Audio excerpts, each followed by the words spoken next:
تبارك الذي نزل الفرقان على عبده ليكون للعالمين نذيرا. کریم بسم اللہ الرحمن الرحیم۔ گزشتہ لیکچر میں ہم نے اسم صفت یعنی صفت مشبہ کو پڑھا تھا۔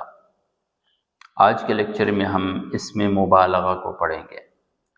مبالغہ زیادتی کرنا کسی بھی چیز کے اندر، وہ اسم جس میں معنی کی زیادتی اور شدت پائی جاتی ہو، ایسے اسم کو اسم مبالغہ کہا جاتا ہے۔ ہم اپنی عام بولی میں بھی کہتے ہیں نا کہ آپ باتوں میں مبالغہ کر رہے ہیں۔ مبالغہ کا کیا مطلب ہے؟ غلو کر رہے ہیں، زیادتی کر رہے ہیں، ایک چیز کو بڑھ چڑھ کے بیان کر رہے ہیں، اسے مبالغہ کہا جاتا ہے۔ ٹھیک ہے، قرآن مجید میں بھی بعض ایسے اسماء ہیں جو اسم مبالغہ کہلاتے ہیں۔ کیوں؟ اس لیے کہ ان میں معنی کی زیادتی پائی جاتی ہے۔ یعنی دیکھیں، صفت ایک تو اسم صفت ہے، صفت مشبہ۔ صفت مشبہ فعل لازم سے بنتا ہے، اس میں معنی کی زیادتی وغیرہ نہیں پائی جاتی، جبکہ اسی اسم کو اسم مبالغہ سے آپ لے آئیں تو اس میں زیادتی پائی جائے گی معنی کی۔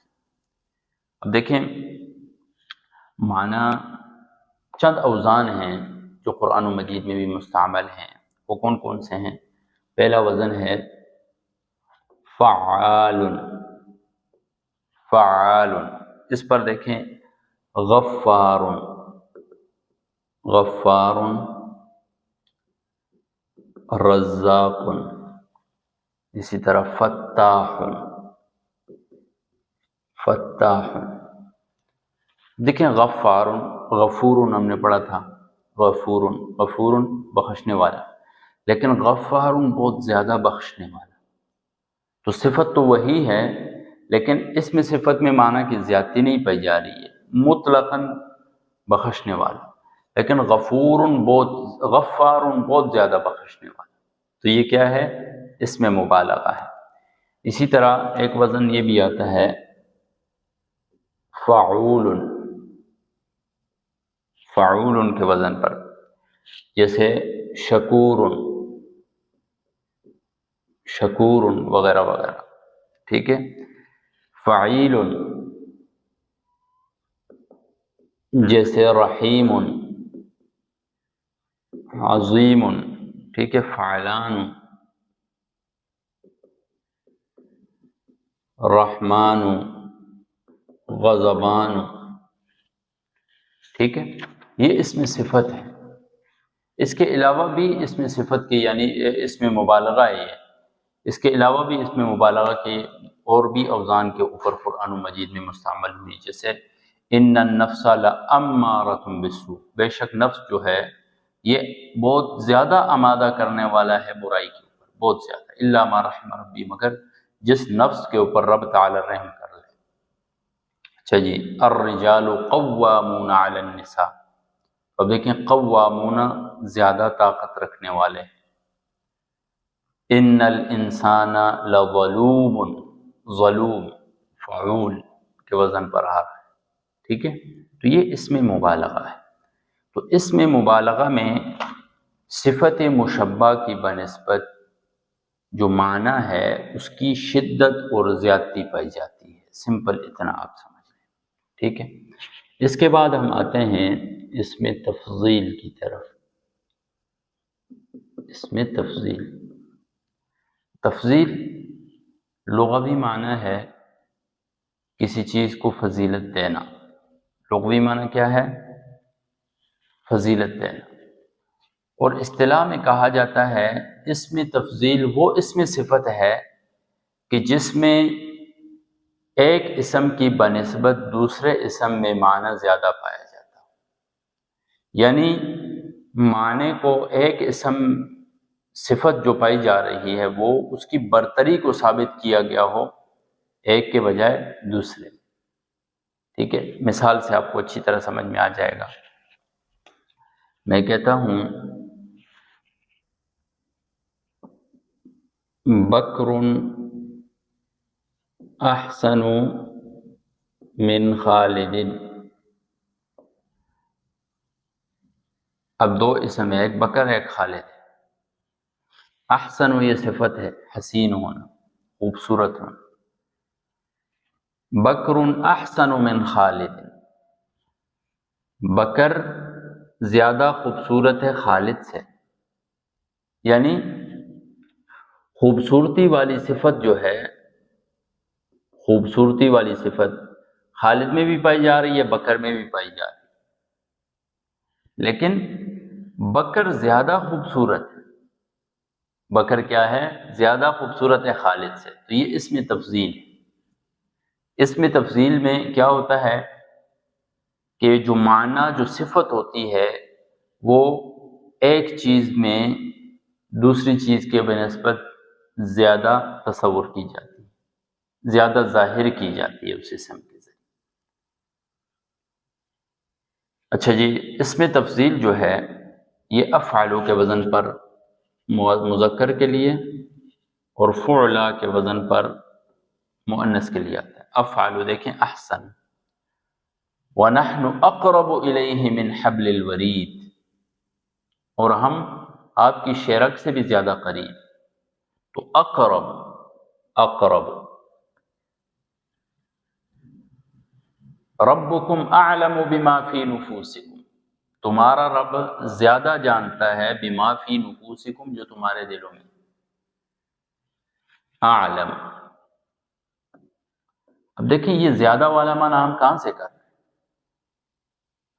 زیادہ والا معنی ہمیں پتہ ہی اسم تفضیل کا معنی ہم کر رہے ہیں قرآن مجید۔ ربکم اعلم، تمہارا رب جانتا ہے، یہ بھی ترجمہ تو ہو سکتا ہے، لیکن یہ ترجمہ ٹھیک نہیں ہے۔ اسم تفضیل ہے تو اسم تفضیل والا، زیادتی والا معنی کریں۔ ربکم اعلم، تمہارا رب زیادہ جانتا ہے، یعنی تم کم جانتے ہو، تمہارا رب زیادہ جانتا ہے بما فی نفوسکم، جو تمہارے نفسوں میں ہے۔ ٹھیک ہے؟ اسی طرح فعلا کی بھی مثالیں آپ وَلِلَّهِ الْأَسْمَاءُ الْحُسْنَى،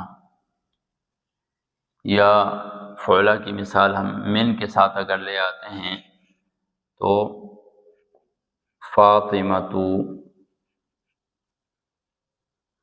احسن من زینب، فاطمہ زیادہ پاک دامن ہے زینب سے، بلکہ اس مثال کے علاوہ کوئی اور دیتے ہیں۔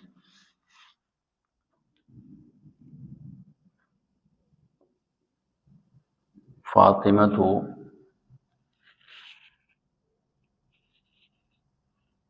کیا ہوگا؟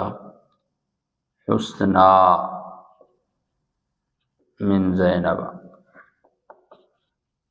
فاطمہ زینب سے زیادہ حسین ہے، دونوں حسین ہیں لیکن فاطمہ زیادہ حسین ہے۔ اور بھی مثالیں آپ اس کی نکال سکتے ہیں۔ تو یہ ہم نے اسم تفضیل پڑھ لیا۔ اچھا، اسم تفضیل جو ہے یہ ہمیشہ ثلاثی مجرد سے آتا ہے، ثلاثی مجرد، غیر ثلاثی مجرد سے اسم تفضیل نہیں آتا ہے، نمبر ایک۔ نمبر دو، اس ثلاثی مجرد سے آتا ہے جس میں لون اور عیب کا معنی نہ پایا جاتا۔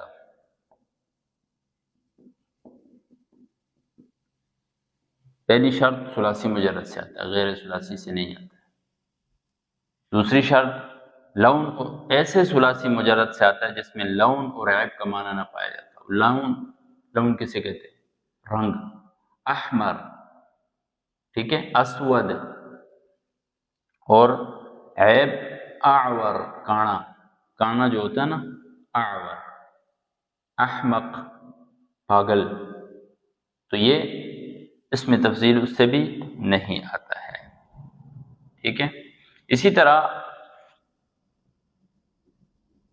افعال غیر متصرفہ، وہ افعال جن کی گردانیں نہیں ہوتی ہیں، جو اسم جامد میں آتے ہیں، ان سے بھی اسم تفضیل نہیں آتا، اس لیے کہ اسم تفضیل کا تعلق اسماء مشتقات سے، ٹھیک ہے، جس کی باقاعدہ گردان ہوتی ہے۔ تو ایسے افعال جن کی سرے سے گردان ہی نہیں ہوتی ہیں، غیر متصرفہ ہیں، تو تو ان سے پھر اس میں تفضیل نہیں آتا ہے۔ اسی طرح افعال ناقصہ، افعال ناقصہ سے بھی اس میں تفضیل نہیں آتا ہے۔ افعال ناقصہ کیا ہیں آگے جا کر ہم انشاءاللہ پڑھ لیں گے، اس لیے کہ افعال ناقصہ دو اسموں میں عمل کرتے ہیں اور اس میں تفضیل ایک اسم میں عمل کرتا ہے، اس میں تفضیل ایک اسم میں عمل کرتا ہے اور افعال ناقصہ دو اسموں میں عمل کرتے ہیں، اس وجہ سے ان سے نہیں آتا ہے۔ باقی میں نے بنانے کا طریقہ آپ کو بتا دیا کہ کسی بھی فعل کو آپ افعلوا یا فعلا کے وزن پر لے آئیں، مذکر کے لیے افعلوا کے وزن پر اور مؤنث کے لیے فعلا کے وزن پر لے آئیں۔ زید افضل القوم، زید کی تو ہم نے چمڑی اتار دی ہے۔ بکر، ابو بکر، ابو بکر افضل القوم، یا ابو بکر افضل البشر بعد الانبیاء، ابو بکر تمام لوگوں میں افضل ترین ہیں بعد الانبیاء، انبیاء کے بعد۔ تو اب دیکھیں افضل البشر، افضل یہ کیا ہو گیا؟ افعلوا کے وزن پر ہے نا، تو اس میں تفضیل جو ہے کبھی کبھار تو من کے ساتھ آتا ہے اور یا اضافت کے ساتھ آتا ہے، جیسے افضل البشر، افضل مضاف، البشر مضاف الیہ، ٹھیک ہے، دو طرح سے استعمال ہوتا ہے۔ تو امید ہے آپ کو یہ اچھی طرح سمجھ میں آ گیا ہوگا، آپ نے اس کی مشق کرنی ہے اچھی طرح۔